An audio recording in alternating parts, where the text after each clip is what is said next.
Good afternoon. Are you ready? Because I'm certainly ready for the Greater Wealth here on Edge Radio Australia. I've got Derek Whittaker to my left, mate. Great to see you. Very, very excited. Happy New Year. Happy New Year indeed. Now, over there, I'm going to go straight to the Shaved Monkey. Great to see you wearing the attire. Yeah, not very shaved at the moment, let's face it. Christmas. Merry Christmas. Happy New Year to everybody. Did you know we are ready for a big one. 11 months before the next Christmas? Oh, my God. How exciting is that? Oh, no. Now, exciting news getting into this year before we go any further, because we have got a gentleman on the other. Actually, I'll introduce him. He's freezing a little bit. He's freezing there, now? but he's... Yeah. Okay. Well, we've got SHAK there as well. Wales Internet. Really looking forward to hearing SHAK, his comments from all the way from Sydney. But in the meantime, just want to throw something forward. This year is going to be amazing. We're stepping things up here at Edge Radio Australia. We are doing these podcast styles uninterrupted. Just sit down, get yourself a cup of coffee or elevate or whatever your poison is. Get into it. Away you go. Nice plug. Whatever you want to drink, go for it. Because right now, yeah, as I say, we're going to do this commercial free. Going to be fantastic. So, Derek, this is your show, mate, and you have got fantastic subjects ready to go. Can I check? Have we got SHAK online? He's sort of online, but he's hiding from us. But you know who we do have? Who do we have? We've got Joshy. Hey, Josh, how you going? Good to see that you've come on board, mate. Very, very cool. Another year. I think he's quietly missed us. So. Oh, who hasn't? I think everyone's missed us. They've missed us with every bullet so far. Yeah. So one thing I will do, because somebody, I won't say who, has been messing with cables. So cable management. Sure okay, I love it. Everyone can hear us. Yes. So Josh, you mind just saying yes to hearing, or no, you're everything's muted good? and you sound like shit. So yeah. All right, let's jump into it anyway. Now, Derek, you've got some great subjects to talk about. Let's get into the show. Let's go. 2024 is going to be a huge year. If you thought 23 was big, it's going to get even bigger. Oh, it was a Whitman sampler last year. This year, we're going whole hog. Great shakings are going to happen. Yep. So it's really interesting. We'll deal with I've got some big stuff coming up later. Of course, the stuff that's really changing the whole scene in terms of financial markets are concerned. But I think the one that people are feeling day to day is the whole fact that there was a post that was recently put up on Reddit on social media, and it said that 100K is the new 60K.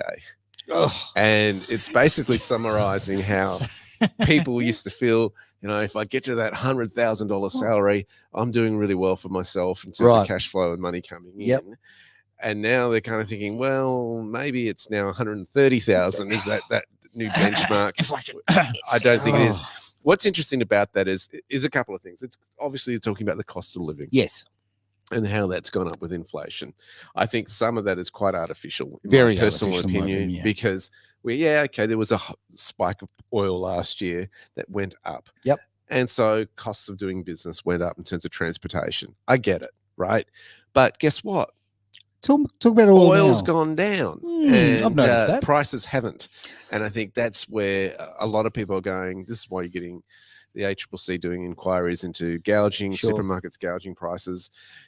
You're going to see a bit of more shaking up in that area, I think, as the year progresses.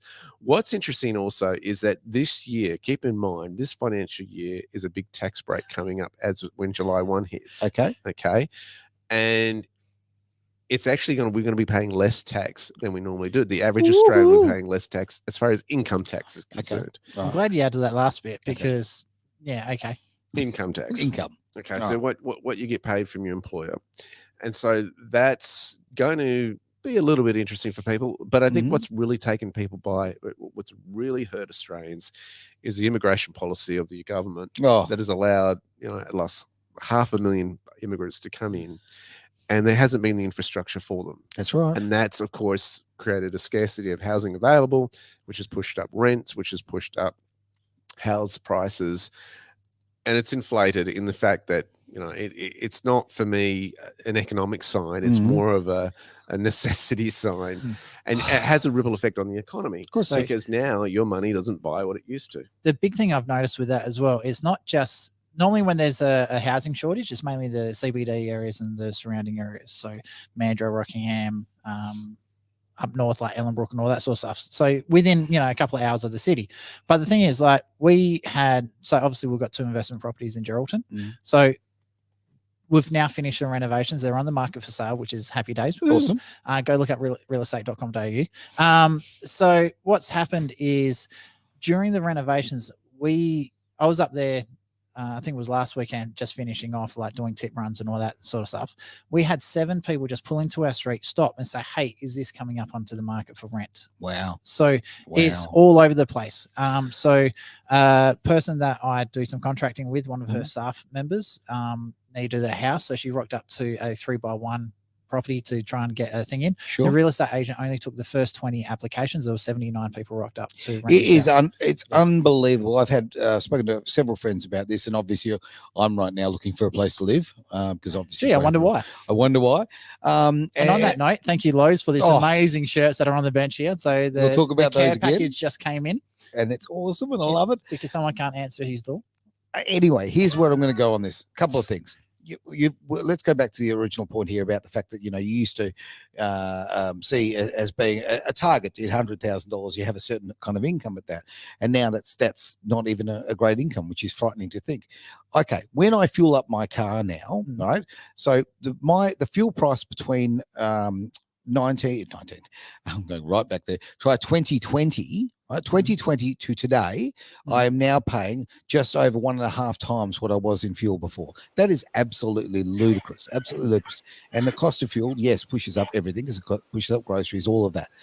This is just insane. Now, something a lot of people don't know, because it's not common knowledge, but our wonderful, wonderful Labor government, no one wants to talk about this. It's a very big secret, but just here in WA, they're bringing in another 10,000 Afghani refugees, right, on the quiet, and they need to be housed. And guess what? They're going to be housed with priority. Now, and this is, I'm sensitive at this at the moment because I don't have a home, right?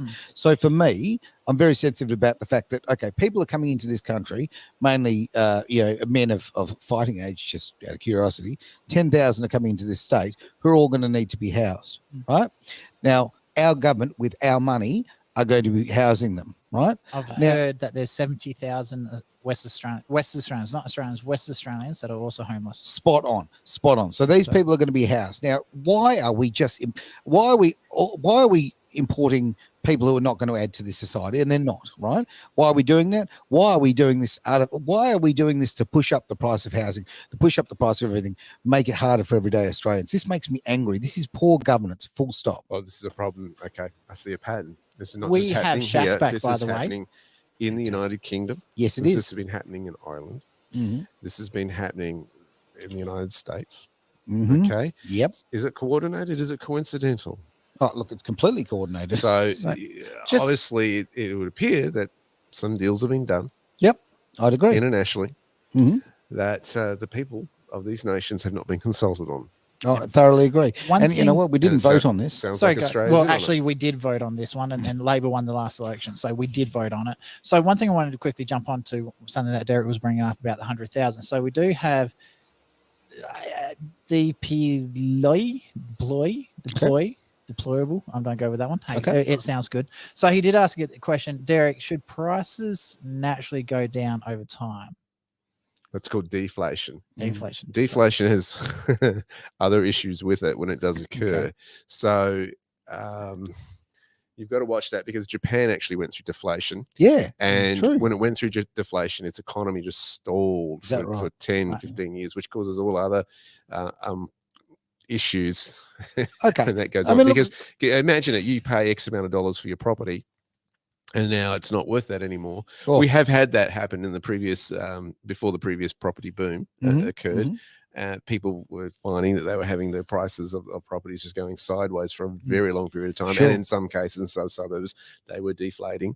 And people going, I can't sell now, those are going to take a loss. That's right. So, yeah, it's a bit of a concern when that occurs. I think what he's mainly talking about, and he's just put another thing here, through technological advances, prices should be going down, right? So especially with advances in AI technology, farming technology, and everything that goes along with that, things should be cheaper to get it to the market. So why are prices still going up?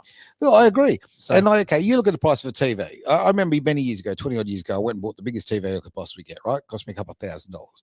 Now, in real world terms, the prices of TVs are actually cheaper now than they were all of those years ago, right? That's the progress of things. have a But feeling that the rate of our inflation at the moment is far outstripping the reduction in prices in the technological agree. advances. Totally So, agree. Getting back to the question, I think it's because of greed and self-interest. Yep. That's what motivates Supply and demand. the Babylonian economy. Sure. Right? Okay. But that if you can That's produce something for less cost Hang on, Shaq's laughing, so I think he wants to say something on and this keep one. charging the same amount for it, why wouldn't you? Right? Yeah. You're making more profit for less effort. Yeah. And I think, and look, sometimes that's just clever economics. Okay, I'm not going to. I'm not going to derail anyone who's making good profit, and that we should be making great wealth. We all should be making great wealth. I think sometimes we also have to get out of a bit of a socialist mindset in terms of. I remember years ago hearing it where people don't want Australians driving around in luxury cars and all that. I'm thinking, I think it'd be great if everyone was driving around in Welcome luxury to Hawaii. cars. Yeah, that would be the new. Have a look at all the taxis over there. The new normal. Why is that a bad thing? I think we have to really question sometimes the way we look at it. Look, like anything, it's that magical balance of ethics, right? I remember when my son was in a private school. We do homeschooling now, but I remember when he was in a private school, and they were going to increase the cost of their schooling by greater than 10%. They were just hiking up the fees big time. Yep. They should have done it in 10% increments and that sort of stuff. But they had a mass exodus of students going. They ended up firing someone over that, and people doing that. And I sort of sat there and one of the teachers that we knew asked my wife privately, how did Derek respond to this announcement? My wife, to her credit, make me look good. She said, well, Derek just looked and said, oh, well, we just have to make more money. You just got to be practical about this sort of stuff. And I think that's how we have to approach some of these things is, hey, what a great opportunity to make more money. And increase your look at you, Mr. Harper. Let me weigh in on a couple of things here. So, please do. Shaq, you've been quiet. So, well, firstly, for those of you that are bagging the Labor Party, and it's the only time I'm going to give them any kind of compliment, property prices have gone up quite substantially. So if you own property, you're doing pretty well because of this ridiculous policy of bringing in all these people into this country. The downside, of course, is that people like Aaron get left behind. There are ways to deal with that. But certainly unfettered immigration to this country, I don't think is a good idea. I believe in immigration. I think that's a good idea for us to have immigration, but not unfettered, not just open the floodgates, let everybody in, regardless of whether or not they're going to make any kind of positive contribution to our country. I don't think that's a good idea. In relation to should prices come down over time, yeah, they should, and they have. So if you wanted to start a radio station 50 years ago or 100 years ago, what would your costs be? Right? Oh, yeah. Most of us are able to buy clothes and, wear them for 6 months or a year and throw them away and get another set of clothes. You're not having to patch up your clothes because you've got one pair of trousers to last you for 10 years. So some of us get these fantastic clothes supplied by Lowe's. Exactly. So the price of things have come down over time. But what it is that there's so also much the quality's more for us gone to down buy. too. And so therefore, because there is so much more for us to buy, people feel like they don't have enough. In relation to deflation in Japan, yeah, okay, that certainly represented some problems, but it's worth noting that over 10 or 15 years, they had a lot of pain, and now Japan represents the third biggest economy in the world. And think about that. Japan, I think, has a population of 60 million, something like that. So somebody look it up, 100 million maybe? I don't know, man. Sorry. No idea on that. Might be 100 million. Google away. Hey, Siri, what's Japan's population? What is Japan's 124 million. I can do that myself, Travis. It's 125 million. So what we're talking about is a country, and it's a small country, right? It's very high density living, but it's a small country. And you've got its GDP, the third highest in the world. So United States is first, China is second, on PPP, China is first, and then Japan. That's really impressive. I would argue that it's probably worth the 10 or 15 years of pain. If you have a look at what happened in the Great Recession in the United States, they went through 10 or 15 years of pain, and have a look at where they are now. Yep. So I think Japan's actually done quite well. Thoroughly I personally feel that Japan did that intentionally because they saw problems in their economy. They said, we have to deal with this.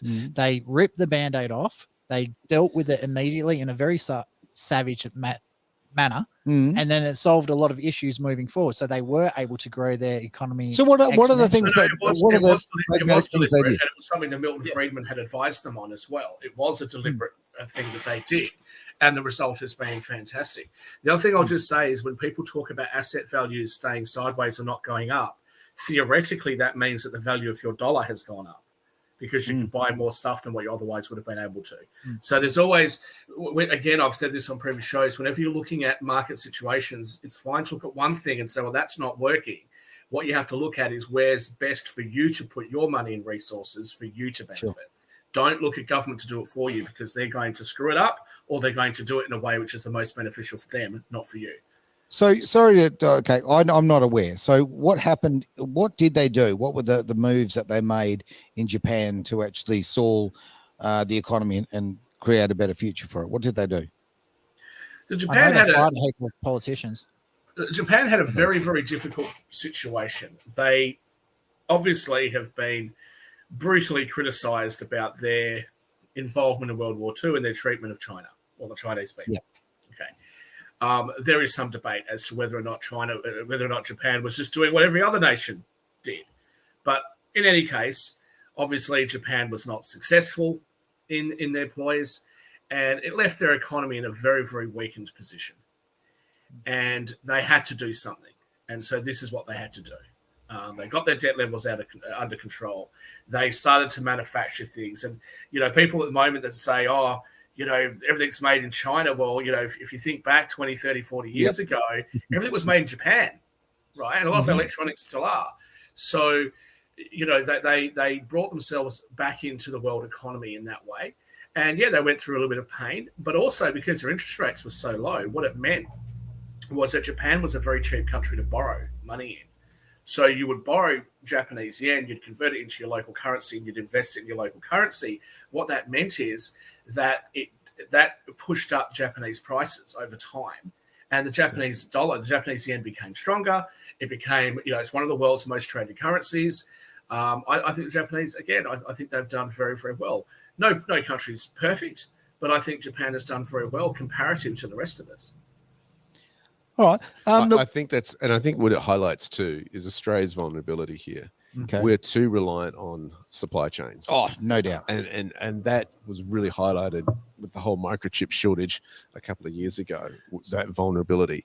We have got to become more self-sufficient in our own manufacturing. We used to be. Yeah. We used to be. Oh, thank you, Lima Protocols. Anyway, so just one thing I wanted to say to back SHAK up as well. Yeah. So to give you an idea of how valued the Japanese yen is now, I do a lot of foreign exchange trading. So my main one is I do Australian to Japanese yen. Sure. So in, I think it was 2019 or 2020 before COVID, there was on average $1.3 trillion traded between the US dollar and the Japanese yen every day. Okay. So when you have a look at that sort of volume, it just shows how strong of a currency they actually have.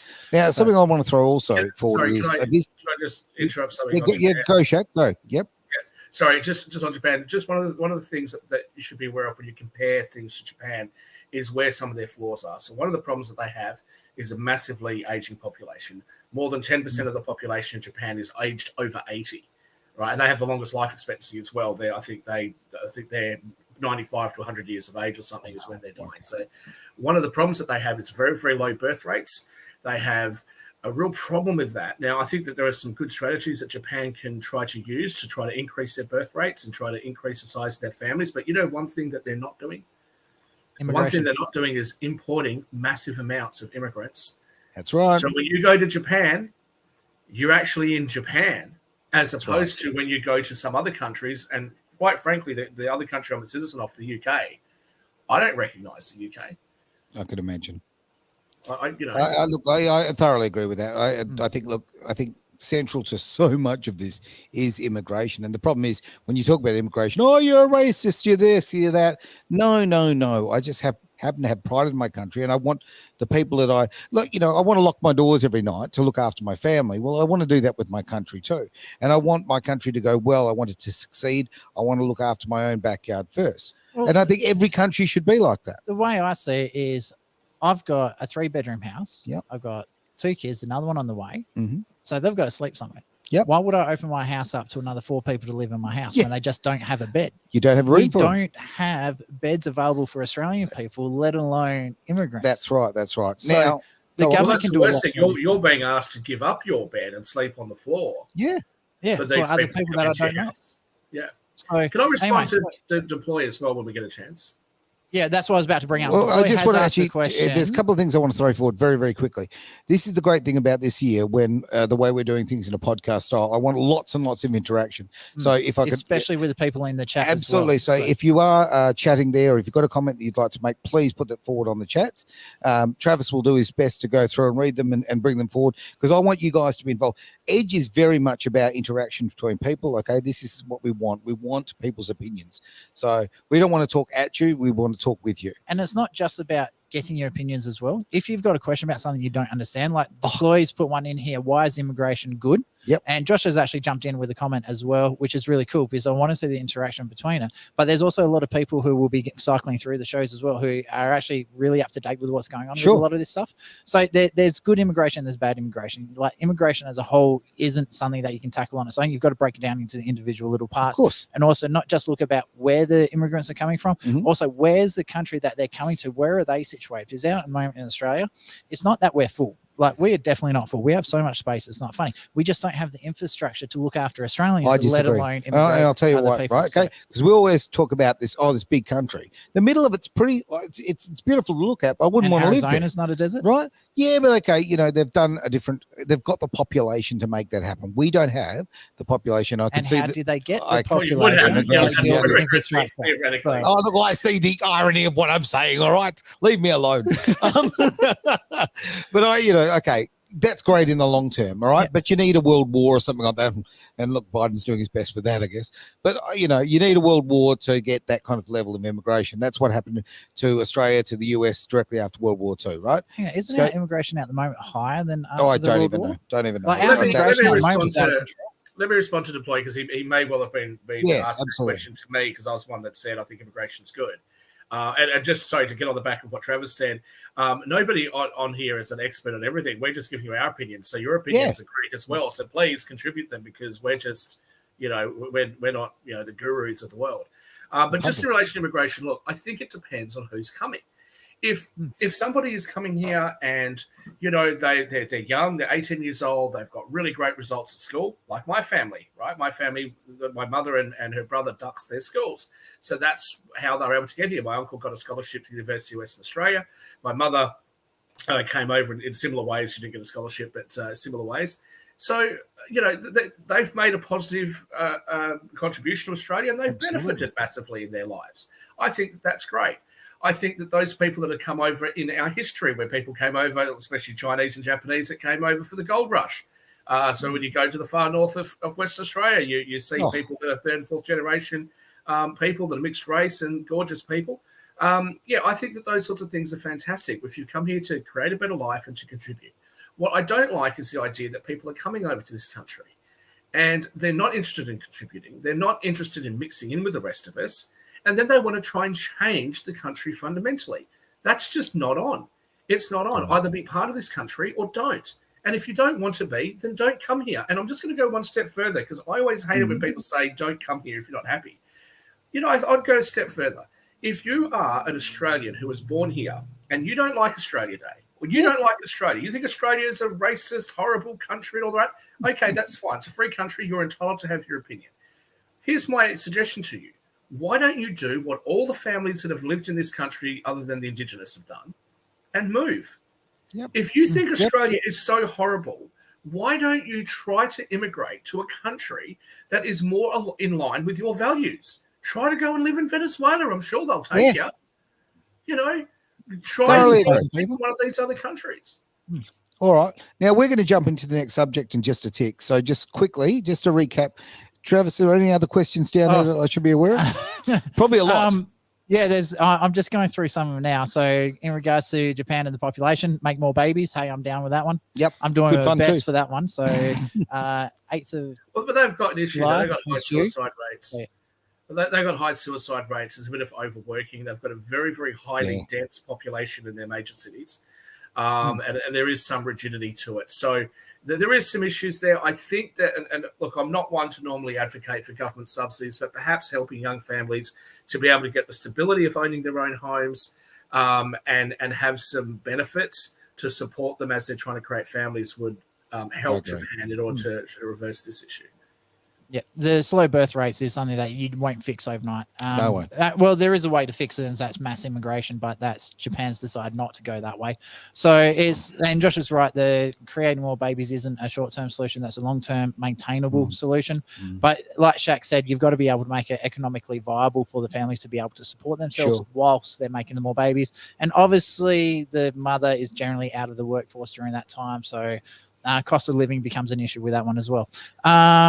Let's see. Oh, sorry, I just go check this one up. Taz has joined us. I don't have enough money to make more to the moon. I'm saying here then. Taz, you just need to stream more and get paid from Twitch. So, yes, we are on Twitch as well. Fantastic. Good to be twitching. Just so SHAK knows, Taz is a gamer girl from Rockingham. She's hilarious. She does fire twirling, and she's been one of our biggest supporters since we started, 2 years ago? We love it a bit. We do. 2 years now? Yeah, it's about that. Yeah, so she's been around for a long time. So welcome back to the chat. Now, hang on. I've got an idea for Taz, though. If she needs to make more money, let's talk crypto, mate. I was going to say, why don't we get a gaming show so she can promote her gaming channel? We could do that too. Yeah. We'll stay on the line, Taz. It's interesting, the whole crypto world. It's what happened, and it's old news as far as economic news is concerned, but we need to talk about the implications of it. BlackRock, the big investment fund, was applying for an ETF, which is an exchange-traded fund, to be able to give exposure to its investors to Bitcoin. Now, this on many levels has huge implications for the world of cryptocurrency and digital assets. It is taking it in some people, investors are saying, we're coming out of the Wild West and we're now moving into the mainstream. And this is where big hedge funds are expected to pour money into. Then there's the flip side of that, where those who enjoy the privacy and decentralization of crypto assets don't want that to occur. And they don't want the big money to pour in because they like the privacy and the independence and custody of their own assets. So there's two sides of this. It's As really I interesting. understand, though, you can still retain your own custody of your own assets. You can. And what's interesting here is, will you get the big gains that you would have gotten 20 years ago? Probably not in relation to if you're looking at, and again, it comes back to how you look at crypto. Some look at it from an investment perspective, some look at it from a currency perspective. Okay. But overall, what it is saying is the mainstream is now embracing this crypto asset or cryptocurrencies in particular. The ingenious part of crypto is not the coin itself. It's always the blockchain behind it. And what real world solutions that the coin or the asset is actually solving. And that's where you've got to look at. I think I'm expecting probably about 90% of the current cryptocurrencies that exist will be not around in the next 3 to 5 years. I think they'll get wiped out. But it's really interesting. Now they're expecting Ethereum ETF to come out. That'll be the next application. And from there, you'll probably get a couple of alternative coins. If you want to catch up on the really fresh information on this, we have a show every single week. Actually, a couple involved, but one on Tuesday. In the chat. Thank you very much. Okay, of course. Orange Brick Road. I forget what he calls his show. Crypto Hour of Power, my friend. But honestly, if you want to be Tuesdays, right? Yeah, absolutely. Yeah, that's WA time, by the way, guys. Yeah, want to keep up to date with it. It's really, for me, coming in as very green, not understanding, it's been so brilliant. The education side of it's brilliant. So Orange Brick Road all the way on that one. But you were right. And just to take it further, we had, this is a while ago now. Don't we have a show on Friday as well? Yes, we do. Yeah, that's, I'll sort of talk about that in a bit. But I want to just throw this forward that we had the Perth Heat the CEO from the Perth Heat a few months ago. And you can literally now, when you're at the stadium, you can buy goods. You can buy, I think you can buy your hot dog there on crypto. So it is now being embraced as a currency and a usable. So I think, when that flips to the other side where it becomes nice and easy and convenient, I think it's the floodgates. I believe there are debit cards that you can get that are crypto backed. And you can pay for everyday goods using that. That's right. What's interesting in that is the capital gains tax implications, and we'll get to that later in the show. How that plays out, because of every time you sell a particular crypto, you've then triggered a capital gains tax event in the current situation. And I think there'll be a push for that as it starts to become more accepted as currency as Sure. opposed to an investment. Yeah, exactly. And that is the taxation sort of, I don't know, where it becomes very, very confusing because exactly that. Is it a currency or is it an asset? I mean, that's So I have it been. doesn't make a difference if it's taxation. Doesn't make a difference if it's a foreign currency or if it's an asset. Its increase in value becomes a taxable event. simple And as that. the decrease in value potentially will be a taxable event depending on your intentions. When you Well, but I do want to countering that though, you could argue that the what the dollar because of inflation buys is a taxable event because it's a losing situation. Well, I would make that argument actually. I would make that argument depending on what exactly your circumstances were. So let me just come back to something that you guys have said, that things can be paid for in crypto. That's not as true as what it seems, right? Okay. What the crypto providers are actually doing is they're converting your crypto into Australian dollars or whatever other currency on those cards, right? There are some merchants that actually accept direct crypto payments, especially with Bitcoin and Ethereum, but the rest of them, what they're actually doing is they're doing a small conversion. So, you know, you go to the Coke machine and buy a $2.50 can of Coke, or whatever a can of Coke costs these days, and that $2.50 is actually converted, right? So you're not really paying for it as such with your coins. If you were, or sorry, I'll rephrase that. If you were to borrow against the value of the coin, then it would be more like an asset. And if you did that, it wouldn't actually be a taxable event, right? It would be like borrowing against your house, or it'd be like having a bar of gold and borrowing $2.50 against my bar of gold. I can probably borrow, 80% of my bar of gold, right? And the price fluctuations, I would just hope the price keeps going up and never have to repay the money. So that would be how you would probably solve that. I'm surprised that taxation specialists haven't actually really tackled this issue, because to me it would seem like an avenue of, a way to be quite aggressive with how you do things. We already know that's what the wealthy do now. The billionaires of the world, the reason they're not paying much in tax is because they're borrowing their expenses from assets. So it's a loan, and as such, it's not taxable. So that's how they're getting richer, and I would suggest that would be the same. The problem with crypto is you don't know that its trajectory is necessarily always going to be upwards. So that would be something that I think you need to factor into it. And one thing that you said there, Derek, you think that the real value is not in the coin, but in the the background stuff, in the processing stuff, the blockchain, all that sort of stuff. Yeah, whatever. That's my personal view, right? Because okay, the blockchain, it can't be hacked, it can't be this and that. Okay, that's all great and well. We do know that there have been instances of smaller cryptos where they've tried to abuse the blockchain. We also know that you're going to come up with issues with computer power, all that sort of stuff. So I'm not sure that the blockchain, I think it's got some purposes. I don't think that it's going to be the be all and end all here. I think we're ripe for technological change here, but and to your question there, Josh. So if you've lost money to deflation, yes, really it should be a deductible expense. It's not, because it's a hidden tax on you. That's what inflation is. However, if you borrowed money, US money, for example, and US money had inflated by more than what Australian money had, and so therefore you didn't get the increase you're otherwise expecting, if you've lost money on that transaction, that would actually be a taxable event in the same way as if you'd made money. Now, whether or not, this isn't tax advice, whether or not that's deductible against your other income is going to depend on your personal circumstances, but presumably you'd be able to carry it forward until you did earn income that it would be deductible against. Yeah. Again, this is going to change depending on your personal situation. Please seek your own professional financial advice. And one of the things, I'm definitely not into tax advisor, so don't take what I'm saying. And a lot of what you said there is dependent on how you're structured as well. Absolutely. So, and I'm going to throw to the two shows that we do. We've got Making Money with Cryptocurrency, which is coming back on hiatus at the moment because our friends are on holiday. So there we go. Yeah, well, it's Christmas. Yeah, absolutely. So when I would really advise, listen to these shows, because let's say for me, it's been an eye opener, but I just didn't understand it. And like we were talking before about, your programs and that, I think just knowledge is so much power. Get as much as you can. One thing I will raise as a bit of a warning for people. I was talking to a mutual friend about 3 months ago. So both Derek, myself, I think you've met him as well, and SHAK knows him quite well. very, very slightly eccentric, but insanely intelligent person. He was saying that he's done a lot of work with the ATO, and from what his channels are telling him, that the ATO is actually going to start targeting people that trade in cryptos and things like that. So it is on the radar of the ATO. So if you are deciding to get into it, like Derek said, make sure you get yourself set up properly. Make sure your accountant is actually someone who's actually versed in crypto as well. Good idea. Because again, accountants are like doctors. You have different specialities. Yeah. Some are bum doctors, some are ear doctors, some are mouth doctors.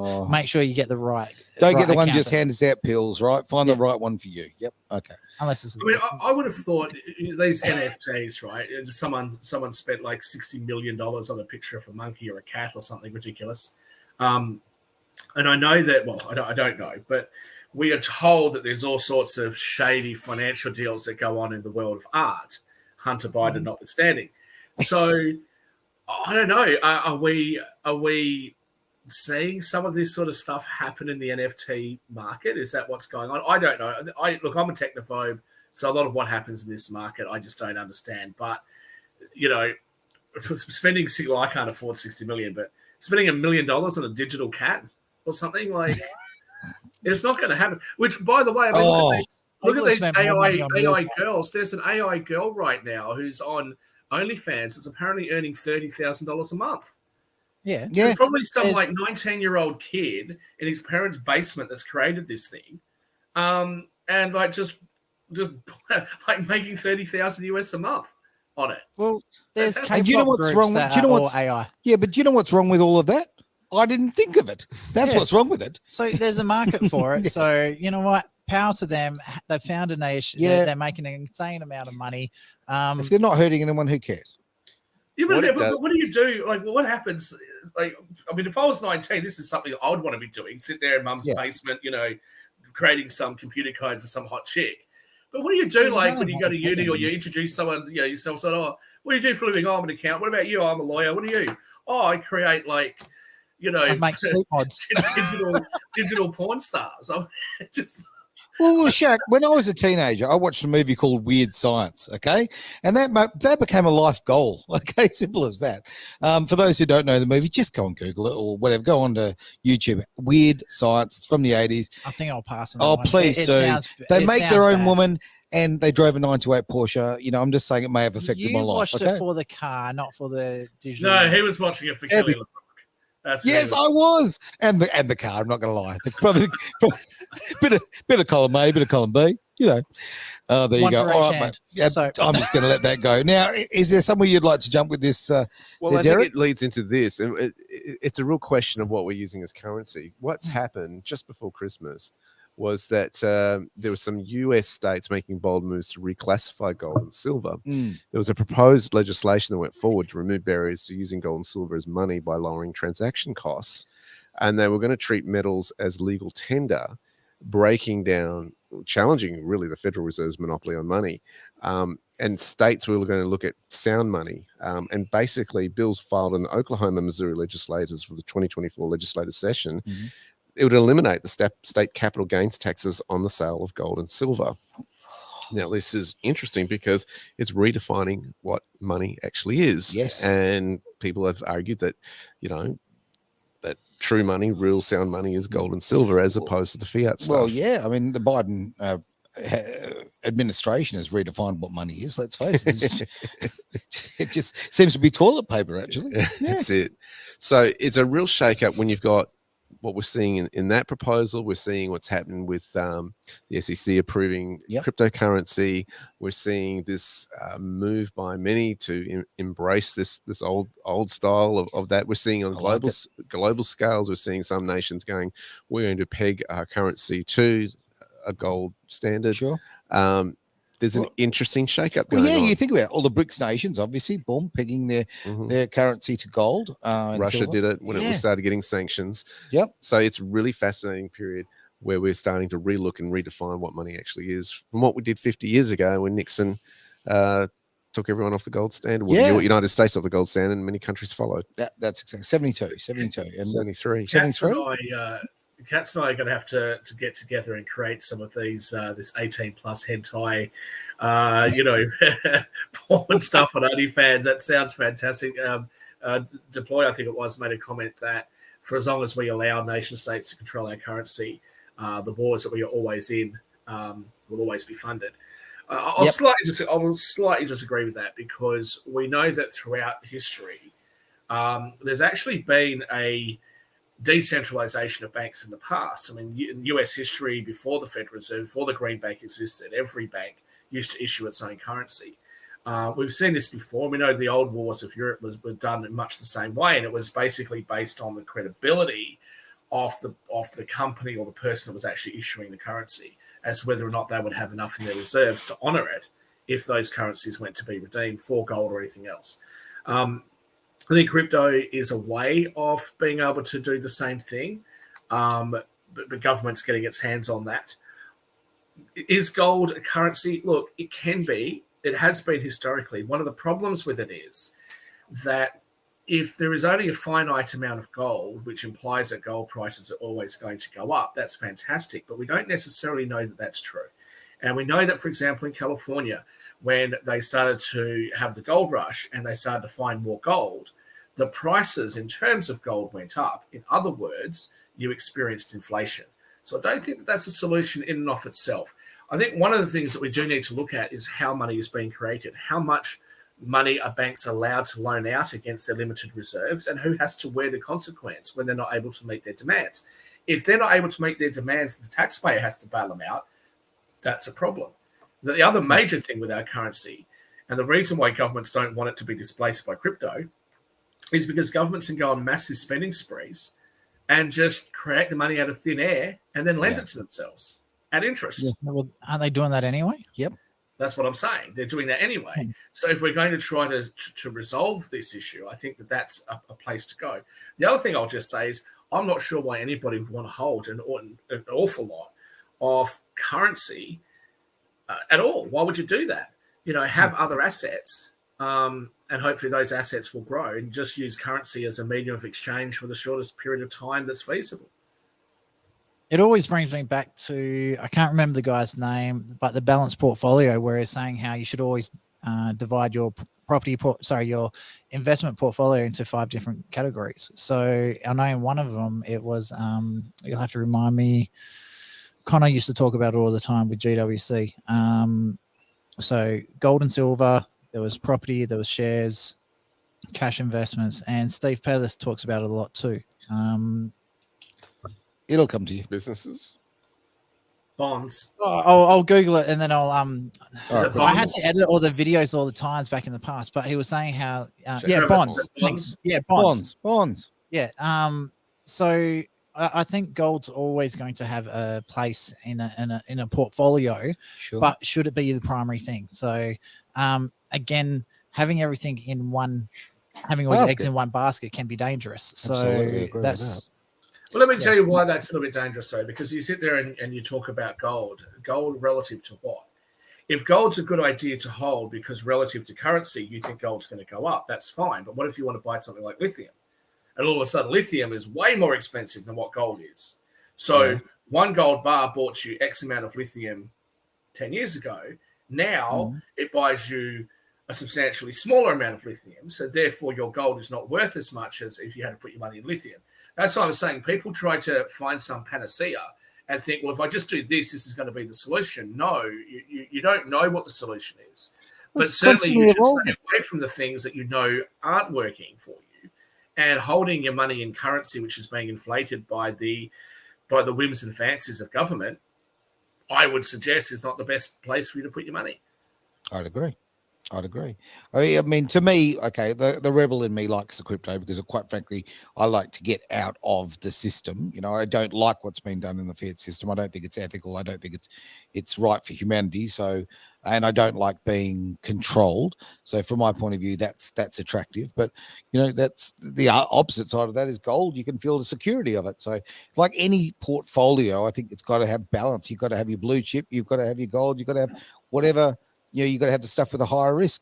It all once that balances out. You still have the issue too, Aaron, about your on ramp, off ramp into crypto, right? Yes, very true. So you still have to interact with fiat currency and with government regulations. So that's I think the biggest drawback. I think crypto conceptually sounds fantastic, but in practice, I don't think people quite get what they were hoping to get for it. Well, Having said that, I know that's- people that are so happy trading it, and they stake the currency and all that, totally stuff that I don't understand. They seem to enjoy doing it. They seem to be making really good money doing it. Well, I think there's starting to become an acceptance of doing like for like as far as gold, silver, crypto is concerned. I think that's starting to change somewhat in that space. And if that is the case, is there a capital gains tax event on that? And that's what they're debating at those levels. Here's a little question. Who came up with capital gains tax? So when did Whoever this it is start? needs a bullet. When did this start? Well, capital gains tax has been around for a long time. You want to go back hundreds of years or thousands of years in the history? Or? No, that's why I'm asking, because I just don't know. To me, see, I mean, it's, I always think of it as a phenomenon of the last 50, 60 years, but obviously that's not the case. No, I mean, they've tried all sorts of different things in relation to taxes to try and keep them fair and reasonable. So they started off with things like tariffs. Like in the United States, for example, they have tariffs and indirect taxes, something that people would suggest that they should go back to today. They talked about income tax, something that was very hard to do in the England of yesterday, because, how you're going to get income tax, people aren't going to voluntarily contribute that, and there's no oversight of them. So then they would have things like window taxes and, all these other weird and wonderful ways of trying to be able to raise capital for themselves. Margaret Thatcher tried a poll tax.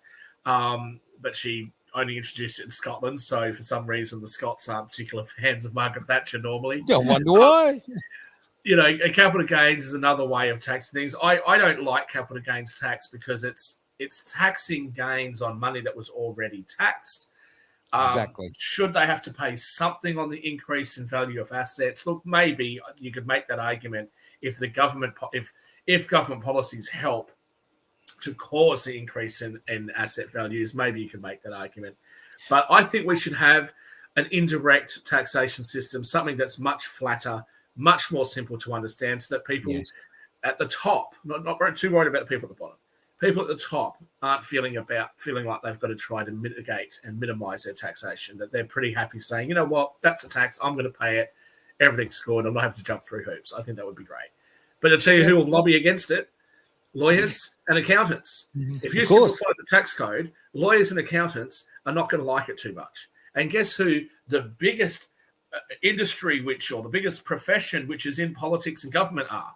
Lawyers and accountants. So absolutely, the chances of you getting a simplified tax code is just la la land. I like to fantasize about the idea, but it ain't going to happen. We all have fantasies. Yeah. Back to weird science again. I'm a weird one on this one, because I think a user pay system is like the best way to go. Right. Okay. And I actually personally think we should have a much higher GST and scrap all the other taxes, because if you're a low income earner and you're obviously buying low income foods, cars, and all that sort of stuff, you don't pay a small amount of tax. But if you want to live a really lavish lifestyle, you're eating out every night, pretty much a shack, obviously you don't pay more taxes, but you pay your tax based on what you spend. But when you go to the shops, mate, and you're buying food from the supermarket, and I wouldn't go to Woolworths, of course, because they're anti-Australian. How many taxes are on your food at Woolworths? Well, some of them are taxed, some of them aren't. Yeah. Well, they are, because the company's making money on it, so they're paying income tax. Yeah. Then they've got paying income, pay-as-you-go taxes, and